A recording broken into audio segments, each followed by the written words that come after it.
सोचकर स्वीकार करना चाहिए कि उनके जीवन में कुछ और अच्छा होने वाला है। सबसे मुश्किल जीत खुद पर जीत होती है, लेकिन किसी को भी आपको वह महसूस कराने की इजाजत ना दें जिसके आप लायक नहीं हैं। तो चलिए कहानी शुरू करते हैं। किसी गांव रघु नाम का व्यक्ति रहता था। रघु का जन्म एक गरीब परिवार में हुआ था। रघु के परिवार में पति और उसकी पत्नी सिर्फ 2 ही सदस्य थे। कच्चे घर में वह अपना गुजारा कर रहे थे। वह गरीब आदमी पूरे दिन मजदूरी करके अपना और अपनी पत्नी का पेट पालता था। इसी तरह दोनों का जीवन चल रहा था। समय के साथ उसकी पत्नी गर्भवती हो जाती है। यह सुनकर रघु बहुत बहुत खुश होता है। वह सोचने लगता है कि अब हमारे घर में भी एक नन्हा सा पुत्र खेला करेगा। हम उसे गोद में खिलाया करेंगे। पर जो उसके और उसके परिवार के जीवन में जो होने वाला था, उससे वह बेखबर था। धीरे धीरे समय गुजरता है। अब उस गरीब के घर में वह दिन भी आ जाता है जब उसकी पत्नी एक बच्चे को जन्म देने वाली थी। उसे उसका पति एक अस्पताल में भर्ती कराता है। प्रसव का समय जब निकट आता है तो इधर वह गरीब आदमी कुछ पैसों को बंदोबस्त करने चला जाता है। फिर लौटते समय अपने होने वाले बच्चे को लेकर मन में सपने संजोने लगता है। तब तक उसके पास यमराज का बुलावा आ जाता है। उसकी एक दुर्घटना में मृत्यु हो जाती है। शहर के कुछ लोग इधर उस आदमी का अंतिम संस्कार करते हैं तो दूसरी तरफ उसकी पत्नी अस्पताल में अपने बच्चे को जन्म दे रही होती। जब उस बेचारी को यह खबर मिलती है कि उसके पति की मृत्यु हो गई है तो उसका कलेजा फट जाता है। उस बेचारी का दुनिया में सिर्फ उसका पति ही तो था। अब वह भी उसे छोड़कर चला गया था। अब तो वह फूट फूट कर रोने लगती है कि हे भगवान, यह तूने कैसा मेरे ऊपर दुखों का पहाड़ गिरा दिया। मेरा जो सहारा था उसे ही मुझसे छीन लिया। कम से कम इस बच्चे का तो ख्याल किया होता जिसका अभी जन्म भी नहीं हुआ है। पैदा होने से पहले ही तुमने उसके सर से पिता का साया हटा दिया। अब कौन इस बच्चे का पालन पोषण करेगा। वह दुखियारी अस्पताल में ही अपने पति को याद करके बुरी तरह से रो रही थी। उसे समझ में नहीं आ रहा था कि संतान के आने की खुशी व्यतीत करूं या पति के जाने का दुख। शहर के कुछ लोगों ने उसे समझाया, बहन, जन्म मृत्यु सब विधाता के हाथ में होता है। इसमें मनुष्य का कोई जोर नहीं चलता। यह भी कहा जाता है कि परमात्मा जो करता है अच्छा ही करता है। इसलिए जो चला गया उसका शोक छोड़िए और यह जो आया है उसके बारे में सोचिए। इधर कई तरीकों से लोग उस गरीब महिला को समझाते हैं। कुछ ही देर में उसने एक सुंदर से पुत्र को जन्म दिया। बेटे को देखकर उसका कुछ दुख हल्का होता है। वह सोचती है कि अब मैं इस पुत्र को पाल पोस कर और बड़ा करूंगी, यही मेरा सहारा बनेगा। अब वह अपने बच्चे को लेकर अपने घर आ जाती है। गांव के कुछ लोगों ने उस महिला की कुछ दिन तक मदद करी, लेकिन कौन हमेशा मदद करता है।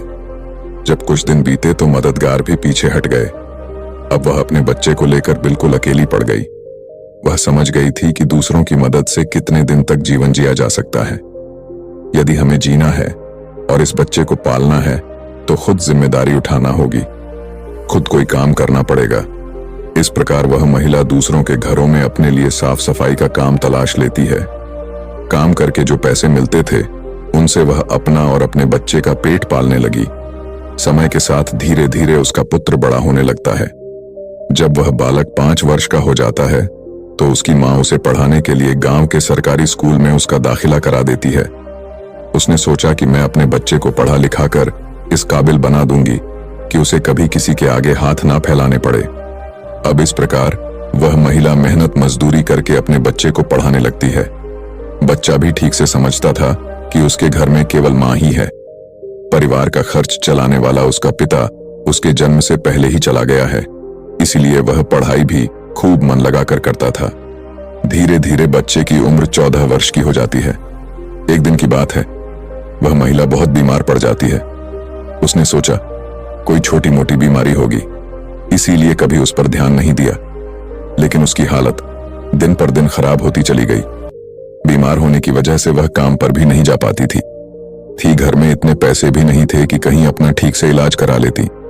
मां को अत्यंत बीमार देखकर बेटे को बहुत चिंता होती है। वह बालक कहता है, मां तुम चिंता मत करो, मैं तुम्हारे लिए अभी डॉक्टर के पास से दवाई लेकर आता हूं, तुम उसे खा लेना, फिर तुम जल्दी ही ठीक हो जाओगी। अपने बेटे की बात सुनकर मां की आंखें भर आती हैं।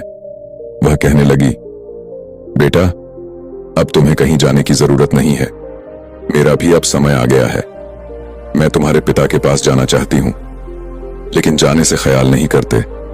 तुम हमेशा अपना नाम कमाना बेटा, हमेशा स्वाभिमानी बनकर जीना। कभी किसी के आगे अपने हाथ मत फैलाना, किसी से याचना मत करना। लड़के ने कहा, मां, तुम घबराओ नहीं, मैं तुम्हारे लिए अभी दवाई लेकर आता हूं। और इतना कहकर लड़का मां से रुपए लेकर दवा लेने चला जाता है। बेटे के जाते ही इधर उस गरीब महिला के प्राण निकल जाते हैं। जब गांव वालों को पता चलता है तो सब लोग इकट्ठे होकर उस महिला का उसके बेटे के हाथों अंतिम संस्कार कराते हैं। अब तो वह बालक बिल्कुल अकेला हो गया था। किस्मत भी क्या खेल दिखाती है। जब जरूरत होती है अपनों की, तब अकेलेपन की रात में जगाती है। बिना माता पिता का बेटा, उम्र भी ज्यादा नहीं थी। आखिर जाए तो कहां जाए, करें तो क्या करें। दूर के जो रिश्तेदार थे, उन्होंने भी उस बालक पर ध्यान नहीं दिया। आखिर वह गरीब जो था, लेकिन वह बच्चा अकेले ही अपने जीवन की राह पर चल देता है। उसने कभी हार नहीं मानी। जो पैसे मां छोड़ गई थी, कुछ दिन तक उन पैसों से अपना गुजारा चलाता रहा। कुछ दिन के बाद वह पैसे खत्म हो जाते हैं। घर में भी कुछ नहीं था। अब तो एक ही चारा था कि कुछ काम धंधा किया जाए, तभी भोजन की व्यवस्था होगी, तभी स्कूल की फीस भरी जाएगी। लड़के को अपनी मां की बात अच्छी तरह याद थी। उसकी मां ने कहा था कि बेटा, कितना भी बुरा वक्त आ जाए, पर किसी के आगे हाथ मत फैलाना, मेहनत करके ही अपना जीवन यापन करना। लड़के को अपनी मां की यह बात अच्छी तरह याद थी, इसीलिए वह कभी किसी के आगे भीख नहीं मांगता था।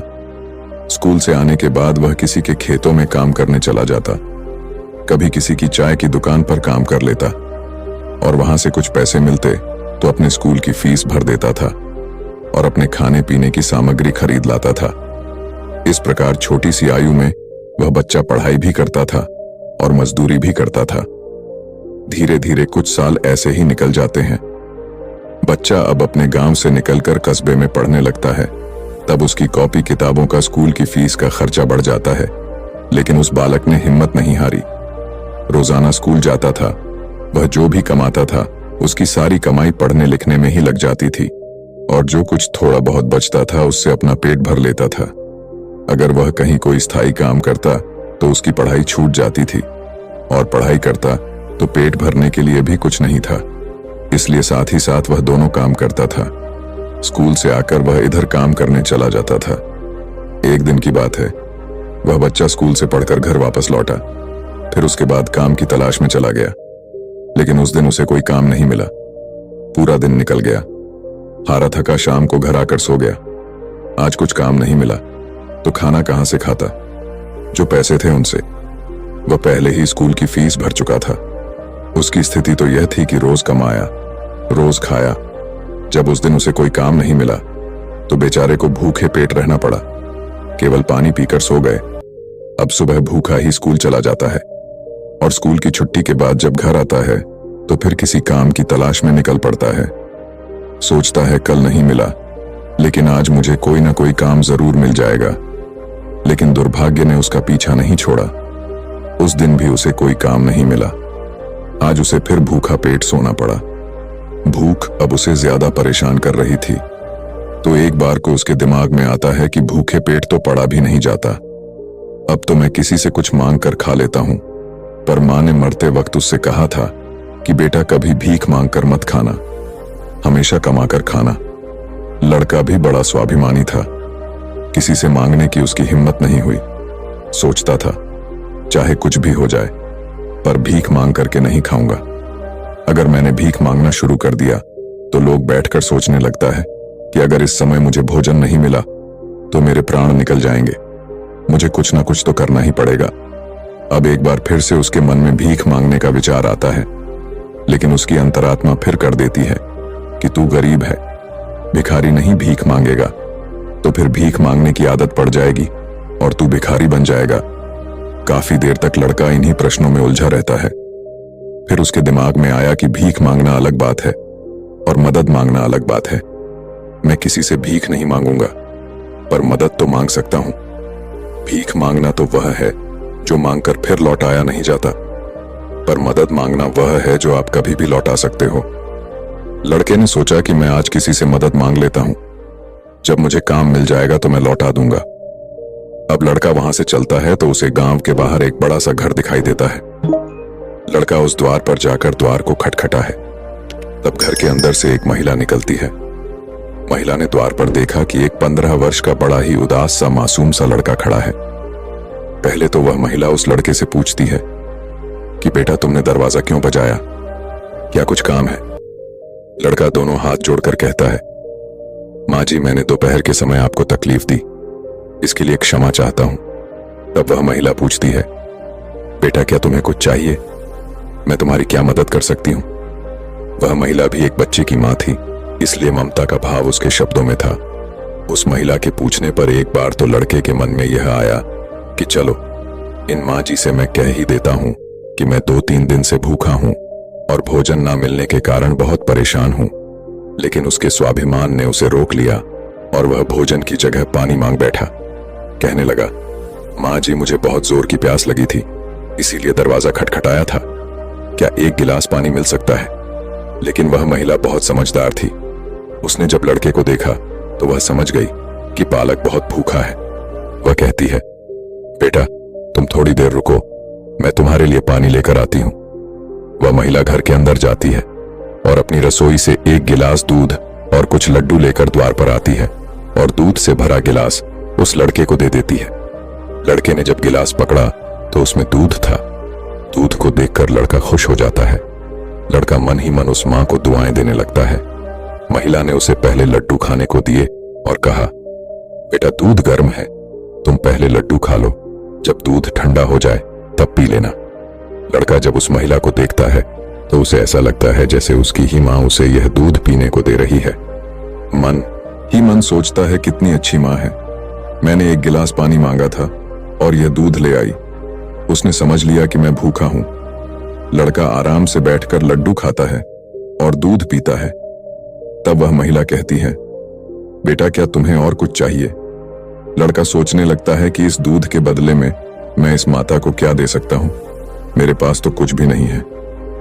दूध पीने के बाद लड़का कहता, माँ जी इसके बदले में मैं आपको क्या दे सकता हूं? महिला ने कहा, बेटे मैंने तुम्हें दूध इसलिए नहीं पिलाया है ताकि तुमसे बदले में कुछ ले सकूं। महिला कहने लगी, बेटा तुम्हारा चेहरा देखकर लग रहा था कि तुम बहुत भूखे हो, तो मैंने सोचा कि पानी की जगह दूध ही पिला देती हूं, इसलिए मैं तुम्हारे लिए दूध ले आई। लड़के ने फिर कहा, नहीं माँ जी, आप इसके बदले में मुझसे जरूर कुछ मांगिए, मैं आपको अपनी हैसियत के हिसाब से कुछ जरूर दूंगा। लड़के की बात सुनकर महिला सोचती है, यह लड़का बड़ा स्वाभिमानी है। वह लड़का बार बार उससे मांगने की बात करता है, तो वह महिला उसका मन रखने के लिए कह देती है कि बेटा मैंने यह दूध पिलाकर तुम पर कोई एहसान नहीं किया है, फिर भी यदि तुम मुझे कुछ देना चाहते हो तो तुम मुझे एक वचन दो कि जिस प्रकार आज बच्चे को स्कूल छोड़ने जाती है तो उसने देखा कि स्कूल में वह लड़का भी पढ़ रहा था। वह महिला उस लड़के को पहचान लेती है। उसने स्कूल के शिक्षक जी से जाकर पूछा कि वह बालक कौन है, तो शिक्षक जी ने उसे बताया कि उस बालक का नाम महेश है और वह बिना माता पिता का बेटा है। छोटी सी आयु में ही उसके दोनों माता पिता गुजर गए थे। यह जानकर उस महिला को बड़ा दुख होता है। सोचती है जब इसके माँ बाप नहीं हैं तो फिर इसकी पढ़ाई का खर्च कौन उठाता है। तब स्कूल के बड़े शिक्षक बताते हैं, बहन जी महेश बहुत ही अच्छा बच्चा है, वह अपनी पढ़ाई का खर्च खुद उठाता है और पढ़ने में भी बड़ा तेज है। वह मेहनत मजदूरी करता है और तब जाकर स्कूल की फीस भरता है। जब कभी वह स्कूल नहीं आता है और अपनी फीस भी समय पर नहीं दे पाता है तो हम लोग उस पर ज्यादा दबाव नहीं बनाते। जब उस महिला को महेश की स्थिति का पता चलता है तो वह करुणा से भर जाती है। उसका मन करता है कि मैं उस बालक की कुछ मदद करूं जिसका कोई नहीं होता। ऐसे ही लोगों की मदद तो करनी चाहिए, तभी भगवान प्रसन्न होते हैं।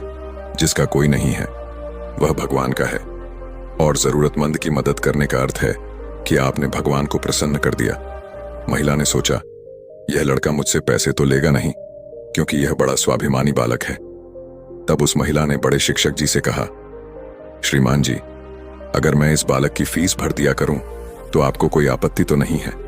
शिक्षक ने कहा, बहन जी, आपकी सोच अच्छी है, आप उसकी फीस भरें तो मुझे तो कोई आपत्ति नहीं होगी, लेकिन महेश इस बात के लिए तैयार नहीं होगा। तब वह महिला कहती है, शिक्षक जी, मैं उसकी मदद करना चाहती हूं। आप किसी तरह से महेश को समझा देना, उससे कह देना कि आपकी स्थिति को देखते हुए सरकार ने आपकी फीस माफ कर दी है, तुम्हें फीस भरने की कोई जरूरत नहीं है। शिक्षक जी भी इस बात से सहमत हो जाते हैं। वह महिला महेश की पूरे वर्ष की फीस भर के अपने घर चली जाती है। इस तरह वह हर वर्ष उसके पूरे साल की फीस जमा कर दिया करती थी, ताकि महेश सिर्फ मन लगाकर पढ़ सके।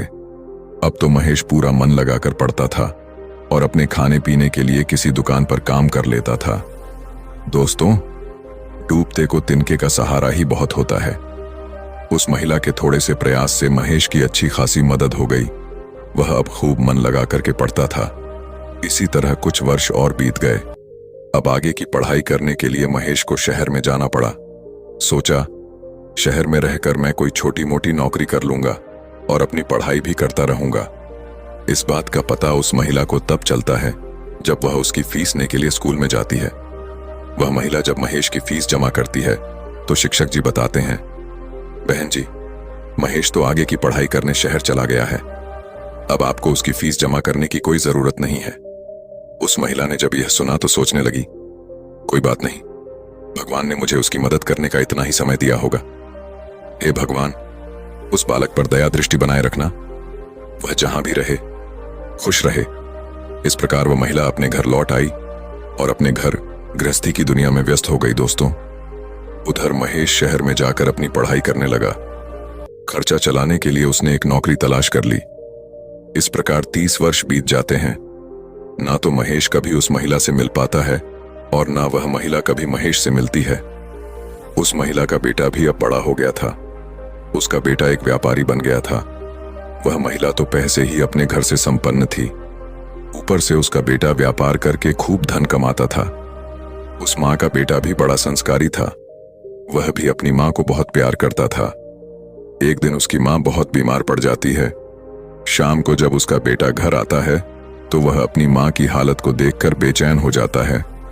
वह अपनी माँ को अस्पताल में भर्ती कराता है। जांच में पता चलता है कि उसकी माँ को कैंसर है। वह लड़का डॉक्टर से कहता है, डॉक्टर साहब, आप मेरी माँ का अच्छे से इलाज कीजिए, पैसों की बिल्कुल चिंता मत करना।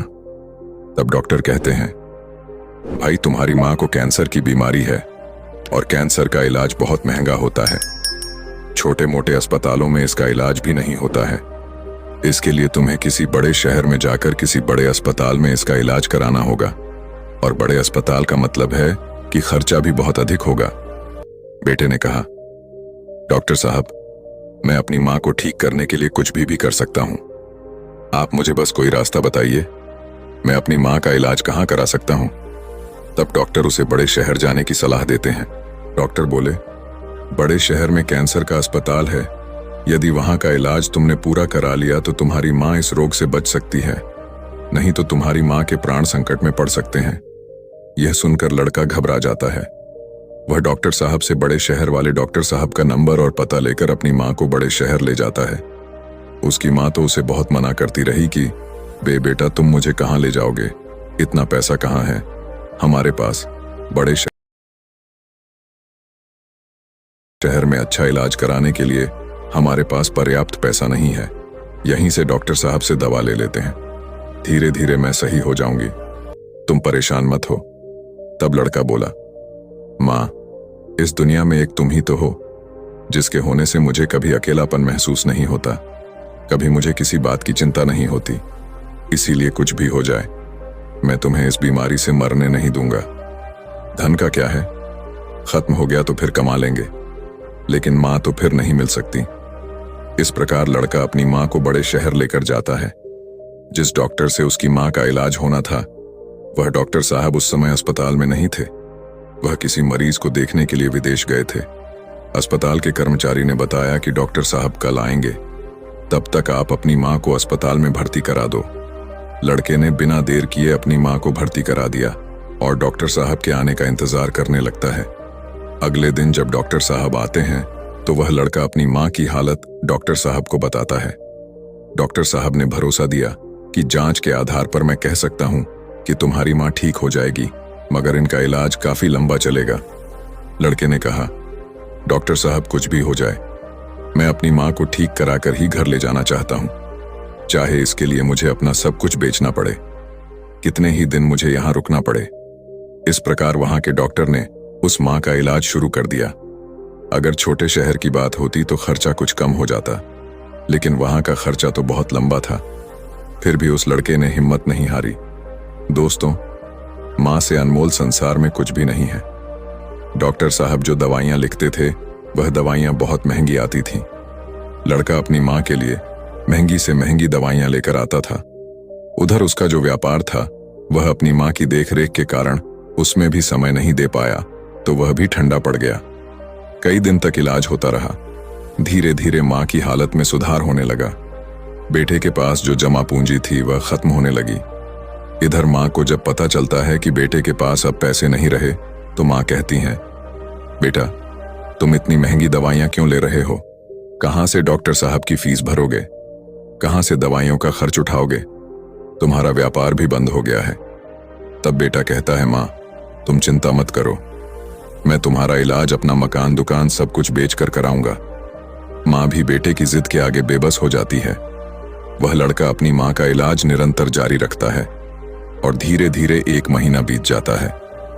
वहां पर एक बात बड़ी ही विचित्र थी।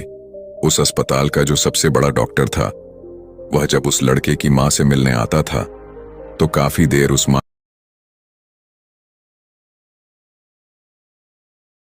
के पकड़ बातें किया करता था। यह देखकर माँ को भी बड़ा अच्छा लगता था और वह सोचती थी कि अजीब डॉक्टर है। इतना बड़ा डॉक्टर होकर भी जिसके पास बिल्कुल भी फुर्सत नहीं है, वह मुझसे बात करने के लिए इतना समय कैसे निकाल लेता है। दोस्तों, इस प्रकार कई दिन बीत जाते हैं। एक दिन वह लड़का डॉक्टर के पास जाता है और डॉक्टर साहब से पूछता है कि डॉक्टर साहब, अभी मेरी माँ का इलाज कितने दिन और चलेगा? डॉक्टर साहब उसे सारी बात बताते हैं कि भाई, आप चिंता मत करो, आपकी माँ पूरी तरह से स्वस्थ हो चुकी है। मैं भी संतुष्टि के लिए एक बार जांच और करा लेता हूँ। उस जांच की रिपोर्ट आ जाने दो, फिर तुम अब अपनी माँ को घर ले जा सकते हो। अब तो उस माँ का बेटा रिपोर्ट आने का इंतजार करने लगता है। 2 दिन के बाद रिपोर्ट आ जाती है। जब रिपोर्ट आती है तो लड़का फिर डॉक्टर से मिलने जाता है और पूछता है, डॉक्टर साहब, क्या मेरी माँ ठीक हो गई? कोई खतरे वाली बात तो नहीं है? तब डॉक्टर साहब कहते हैं, भाई चिंता मत करो, रिपोर्ट अच्छी आई है, तुम्हारी माँ पूरी तरह से ठीक हो गई है। अब आप इन्हें अपने घर ले जा सकते हो। डॉक्टर की बात सुनकर बेटा खुश हो जाता है और डॉक्टर साहब को बहुत धन्यवाद देता है। लड़का अपनी माँ के पास जाता है और सोचता है कि भगवान का लाख लाख धन्यवाद कि मेरी माँ बच गई, मेरी मेहनत सफल हो गई। यही बात वह अपनी माँ को बताने के लिए जाता है और माँ से कहता है कि माँ, आप अब पूरी तरह से ठीक हो गई हो, अब हम जल्द ही अपने घर जाने वाले हैं। यह बात सुनकर माँ भी बड़ी खुश हो जाती है, लेकिन अगले ही पल वह यह सोचकर उदास हो जाती है कि मैं तो ठीक हो गई हूं, लेकिन इस अस्पताल का जो बिल होगा वह लाखों में होगा। कैसे मेरा बेटा चुका पाएगा? इतनी मोटी रकम की व्यवस्था वह कहां से करेगा? उसके पास जो जमा पूंजी थी वह तो सब इलाज में खर्च हो गई। माँ को उदास देखकर बेटा समझाता है, माँ, तुम क्यों उदास होती हो? मैं अपना सब कुछ बेचकर आपके इलाज का बिल चुका दूंगा। घर मकान तो बाद में भी बना लूंगा। इसीलिए माँ, तुम्हें इन बातों की चिंता करने की कोई जरूरत नहीं है। बेटा अपनी माँ को बहुत समझाता है, मगर माँ तो माँ होती है, उसका अपने बेटे के लिए चिंता करना स्वाभाविक था। माँ सोचने लगती है कि मेरा बेटा यदि सब कुछ बेच देगा तो फिर वह आगे अपना जीवन कैसे चलाएगा, इसके भविष्य का क्या होगा। वो माँ रात भर यही सोचती रही। चिंता करते करते माँ और बेटा दोनों की रात निकल गई। जब अगला दिन होता है और उसकी माँ की छुट्टी का समय होता है तो अस्पताल का एक कर्मचारी एक लिफाफा लेकर माँ बेटे के पास आता है और उस महिला के बेटे से कहता है कि डॉक्टर साहब ने आपके लिए यह बिल का लिफाफा भेजा है, आप इस बिल को ठीक से देख लो और इस बिल को चुकाकर आप अपनी माँ को अपने घर ले जाओ। बिल का लिफाफा देकर वह अस्पताल का कर्मचारी तो चला गया। अब वह लड़का उस बिल के लिफाफे को हाथों में लिए हुए सोचता है कि पता नहीं कितना बिल आया होगा। बेटे को चिंता में देखकर माँ भी परेशान हो जाती। माँ एकदम से बेटे के हाथ से वह बिल का कागज छीन लेती है। माँ उस बिल को खोलकर देखती है। उधर अस्पताल के जो सबसे बड़े डॉक्टर थे वह भी उस समय वहीं पर पहुंच जाते हैं। इधर माँ ने जब उस लिफाफे को खोलकर देखा तो उसमें एक छोटी सी पर्ची रखी हुई थी। उस पर्ची पर लिखा हुआ था, माँ जी, आपने अपने बिल का भुगतान तो 30 साल पहले ही कर दिया था, जब आपने 2 दिन के भूखे बच्चे को 1 गिलास दूध और लड्डू खिलाकर और अगले पूरे साल तक की स्कूल की फीस भी भरी थी। पर्ची को पढ़ते ही महिला की आंखें फटी की फटी रह जाती हैं। जब उस माँ का बेटा पूछता है, माँ डॉक्टर साहब ने कितना बिल दिया है, तो माँ उस पर्ची को अपने बेटे को देती है। बेटा जब उसे पढ़ता है तो वह भी हैरान रह जाता है। लड़का अपनी माँ से पूछता है, माँ क्या आप डॉक्टर साहब को पहले से जानते हो? डॉक्टर साहब से आपकी जान पहचान कब हुई थी? तब माँ कहती है, बेटा मैं इन्हें पहले से नहीं जानती हूँ, अभी पता चला है। बेटे ने पूछा, फिर इसमें 30 साल पहले की घटना क्यों लिखी है? तब माँ कहती है, बेटा 30 साल पहले जब तुम बहुत छोटे थे तब तुम्हारी उम्र का एक छोटा सा लड़का भरी दोपहरी में हमारे घर के द्वार पर आया था। वह भूखा प्यासा था। उसने मुझसे 1 गिलास पानी मांगा था। मैंने बच्चे को देखा तो मैं समझ गई कि वह भूखा है, इसीलिए दूध और लड्डू लाकर मैंने उसे खाने को दे दिए। वह कई दिनों से भूखा था। उसने दूध तो पी लिया, पर वह मुझसे कहने लगा कि माँ तुम्हारा यह ऋण मैं कैसे चुका पाऊंगा। तो मैंने उसका मन समझाने के लिए कह दिया था कि जब तुम बड़े हो जाओ, मदद करने लायक हो जाओ, तो तुम भी किसी जरूरतमंद की मदद कर देना। मुझे क्या पता था कि वही लड़का जिसे मैंने 1 गिलास दूध पिलाया था वह 30 साल बाद इतना बड़ा डॉक्टर बनकर मेरी मदद करेगा। लोग तो आज लेकर कल को भूल जाते हैं, लेकिन उस बच्चे ने मेरा वह वचन अभी तक याद रखा है। मैं इस बात को सोचकर बड़ी हैरान हूं कि डॉक्टर साहब ही वह बच्चा है। इधर माँ बेटे आपस में बातचीत कर रहे थे, उधर वह डॉक्टर साहब उनके पीछे खड़े होकर उनकी बातें सुन रहे थे। उनकी आंखों में आंसू थे और बचपन का वह समय उन्हें याद आ गया जब वह भूखे प्यास से उस माँ के द्वार पर पहुंचे थे। डॉक्टर साहब आगे बढ़कर उस माँ को प्रणाम करते हैं और माता जी के पास बैठ जाते हैं। कहते हैं, माँ आपके कहे हुए शब्द आज भी मेरे कानों में गूंजते हैं। मैंने आपके उन्हीं शब्दों को अपना संस्कार बनाया। मैंने अपनी जिंदगी में बहुत दुख देखा है, लेकिन कभी हिम्मत नहीं हारी। मैं आपका बहुत बड़ा कर्जदार हूं। यदि आप मेरे स्कूल की फीस नहीं भरती तो आज मैं इतना बड़ा डॉक्टर नहीं बना पाता। माँ यह आपकी ही देन है।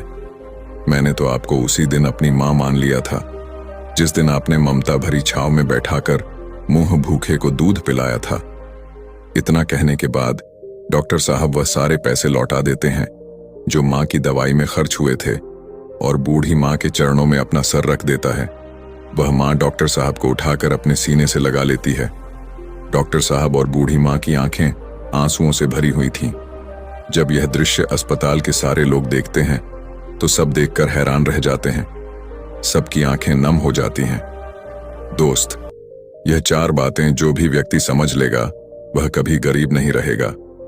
पहली बात, मनुष्य को जीवन में आने वाले परिवर्तनों से घबराना नहीं चाहिए, बल्कि उन्हें यह सोचकर स्वीकार करना चाहिए कि उनके जीवन में कुछ और अच्छा होने वाला है।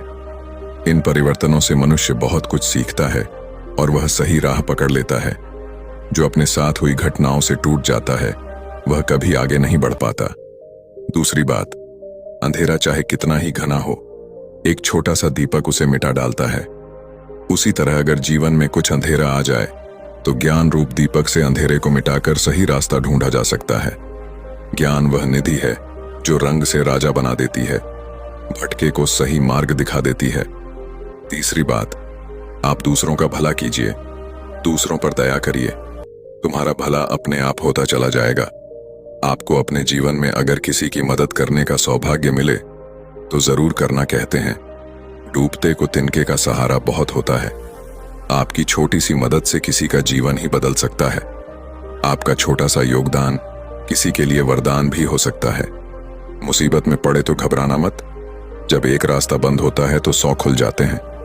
जीवन में निखार तभी आता है जब मनुष्य दुख और मुसीबत की भट्टी में तपता है। कष्ट सहन करने के बाद ही मनुष्य को अनुभव मिलता है और यह अनुभव बहुत काम आता है। चौथी बात, मनुष्य के दिन चाहे कैसे भी हो, चाहे कितनी भी कठिनाइयां उसके जीवन में आए, परंतु उसे कभी भीख मांगकर खाना नहीं चाहिए। भीख मांगकर खाने वाला अपनी ही नजरों में गिर जाता है, और जब वह भीख मांगकर खाता है तो उसकी आदत हो जाती है बिना मेहनत किए खाने की। इसलिए मनुष्य को हमेशा मेहनत करके ही खाना चाहिए, तभी मनुष्य सफल और आत्मनिर्भर बनता है। किसी को मदद की जरूरत हो तो आप सबसे पहले उसकी मदद करें, लेकिन अगर आपको मदद की जरूरत हो तो आपको किसी से मदद मांगने की जरूरत ना हो। आप खुद ही अपनी मदद करने की काबिलियत रखें। आत्मसम्मान आपकी आवाज है, इसे बुलंद रखें। दूसरों पर ध्यान देने से बेहतर है खुद में रहो, खुद को समझो और आगे बढ़ो। आत्मसम्मान एक ऐसा कवच है जिसे कोई आपसे छीन नहीं सकता। जो कोई खुद से प्यार नहीं कर सकता, वह किसी और से भी प्यार करने के लायक नहीं। उसकी इज्जत कभी मत करो। जो आपकी इज्जत कदर ना करे, उसे अहंकार मत समझना, उसे आत्मसम्मान कहते हैं। अगर आप चाहते हो दुनिया आपकी इज्जत करे, तो सबसे पहले आपको अपनी इज्जत करनी होगी। अगर कोई आपका अपमान करे तो उसका भी शुक्रिया अदा करें, क्योंकि वह इंसान आपको आपकी जिंदगी की सच्चाई बता रहा है। ज्यादातर लोग उन चीजों की कदर नहीं करते जो उन्हें आसानी से मिली हो, लेकिन खो देने के बाद पछताते हैं। तो दोस्तों, कैसी लगी आपको यह कहानी? आप हमें कमेंट सेक्शन में जरूर बताना, और अच्छी लगी हो तो इस चैनल को सब्सक्राइब जरूर कर